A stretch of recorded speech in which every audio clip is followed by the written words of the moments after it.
I just had to sit here and not move for as long as possible. You might have thought the video were frozen. Welcome back. Right. I am going to make this a low quality video and a sped run one because last time I tried to record this, for some reason, the screen didn't catch it, and all you could see was my face chatting shit. And I didn't want to upload that because that wouldn't be very good. So we're going to do this again, but we're going to do it a bit quicker this time because I don't want to be waffling for 15 minutes. Right. I didn't go on this game because I was like, oh, it's going to be one of those games that we're going to lose. I'm going to be upset. I'm going to be pissed off. I'm going to go to bed. I'm going to be tired. I'm going to be blah, blah, blah. But so instead I went to the pub.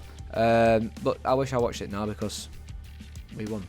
Anyways, 14 shots, 7 on target. For us, 8-2 for them, 6-2, 1% possession, which I find irrelevant anyways. But yeah, I think there were decent shots on target. We showed a lot of quality in this game from the reels and stuff that I have seen.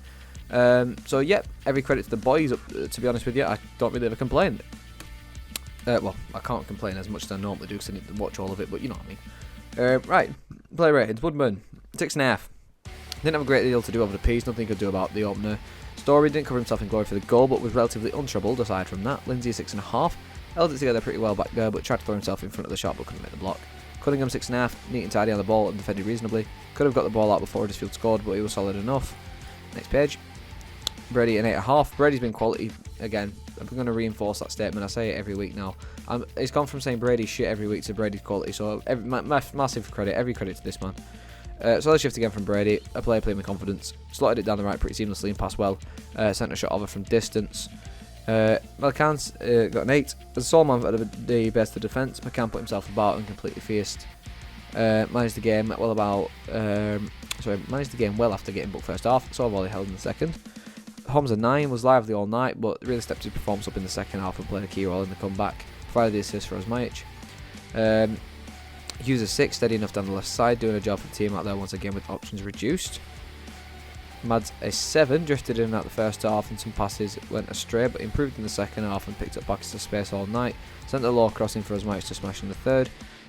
Keenan 8 was a nuisance all evening, had 2 penalty shouts and struck one of them away, which was the one that were given, obviously. Showed composure from the spot and was tidy on the ball. Reese a 6, no real clear cut chances for the striker. He had to look after and use the ball pretty well. Brown 7.5 influenced the game, adding energy to the midfield, playing these pass throughs to Osmajic for the second and the Peonies third. Speaking of Osmajic, 10 out of 10. How could it not be? You came off the bench. Fucking hell. You know, I made a mistake in the previous recording on this exact one as well. I said a hat track and now I said bench. Came off the bench and scored a 7-minute hat trick. Just an incredible impact with some top draw finishing on shore. And yeah, I've got to agree. It's the fastest hat trick in the 92 this season. Stewart at 6, introducing injury time. And Mwenny at 6, more experience for the first team stage. Yep, that's about it. What did Ryan Law say? The first half wasn't us, we were not at the races, and at half time we told them it needed to be better. I had faith and belief that the lads could go out and perform. We gave them some information and said, come on, you need to raise it by at least 20%. Penalty gave us a bit of a lifeline to get us back into it, and then there was only one team that was going to go on and win it, which is a sucker punch for Huddersfield. Millie comes on with Brownie, and Dueno put on the right side and Robbie over the side, and yeah, it was all guns blazing. 3 fantastic goals from Millie and some lovely passages of play, some nice passing, some nice assists, fully deserved, fair play to the boys. Credit goes to them. You get criticised sometimes for making changes at the right time, but we're always looking. Emil's been fantastic. He just looked a bit tired. Keno then scored. Keno then got a second breath, and Maz looked tired. Just before we scored, Leighton Stewart was coming on to freshen it up and give us that spark. We then get ourselves back into the game, slow it down, and lo and behold, we get another couple of goals. Credit to Millie. That's what you want from both your subs. Brown coming on, making an impact. Brown hasn't been training all week, but we had to get a player of his quality onto the pitch. The half-time message. I just asked for a bit more. We changed in terms of what we wanted centre-backs to go right in and engage. The centre-forward was a handful, but Liam Lindsay was unbelievable at doing what he does. He couldn't quite get to grips with it the first half, and the press wasn't good enough, but at the top end, we said, come on, let's press right and go faster, which we should be doing anyway, which we did second half, and we caught them out a few times. I don't understand why we always let, the opposition we face pile the pressure onto us. We should be piling the pressure onto them. We were on the front foot because it was a bit flat, I think, for both teams in the first half. Our lads put their bodies on the line and we didn't really create many chances, but I still feel like we could be in control. This is something that got me mind-boggled for some reason. In possession, we just said we need to pass forward and run forward more. Yeah, you're right, we do. So why don't we do it every game? It's when I read that, I was like, well, surely that's what we want anyway, because the goal is straight ahead of us. Instead of knocking it sideways and playing tennis for 10 minutes before we have a shot, Why don't we just make intelligent balls forward and forward runs? That way we can just be a bit more direct in what we do. Yeah, fair enough, it might be a bit more difficult, especially considering we're so adapted to playing wide, but come the fuck on. You saw the quality in what we did. Let's do it more. We're saying this at the start of the season, why don't we do this more often? We did it at the start of the season, and lo and behold, you know, we went on that incredible run. Be available and give options for each other. They did that, got the penalty, and then the other 3 goals were us in a nutshell. It wasn't, but go on. So yeah, technically, but credit goes to the players. They took the instructions on, and they probably just needed a bit of tweaking it at half time. So yeah, I'm glad his response is positive for a change. And so is mine. But it's one of them ones where it's like, yeah, if we do this against other opposition, like at the weekend against Norwich, and we'll be very impressed, because it's teams like this we should be beating anyway. But it's just the fashion that we played, the way we played.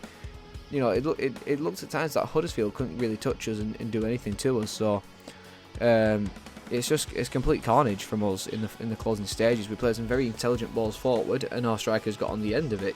You know, it's very clinical from us, Mike. And of course, the quality of the pass also makes a difference. But yeah, it's fantastic what we did. So I can't complain. But this puts us 8th, with every other team around us having results not go their way. So if anything, it was a perfect night for us, winning in the fashion we did, not only being a fantastic watch for the people that did watch it, but obviously other teams around us not getting a result means this weekend could be fucking huge for us if we beat Norwich, because it will definitely keep us within. Obviously this has kept us in the race, but if we beat Norwich and have them drop points, and other teams as well to continue to drop points, what's to say we're not in with a chance? That's all I'm saying. Because at the end of the day, it's that late in the season now where you've got to try something. You've got to get into it somehow, and this is looking like we're getting into it. So, you know, fingers crossed we stay with a consistent attacking format like we have today, rather than try and change it up to match the opponent, which is completely stupid. Tuesday we clearly played to our strengths. You know, we'll give it a proper good go. So yeah, cheers for watching. Yeah, it's late. It always is. You should know this by now. But season's coming to an end. Allow it. I don't even know if I'm doing it next season or not yet. So, sorry in advance. But yeah, thanks for watching, and I'll hopefully be coming back with good news at the weekend, or Monday, or Tuesday. I don't. It depends on. I don't know.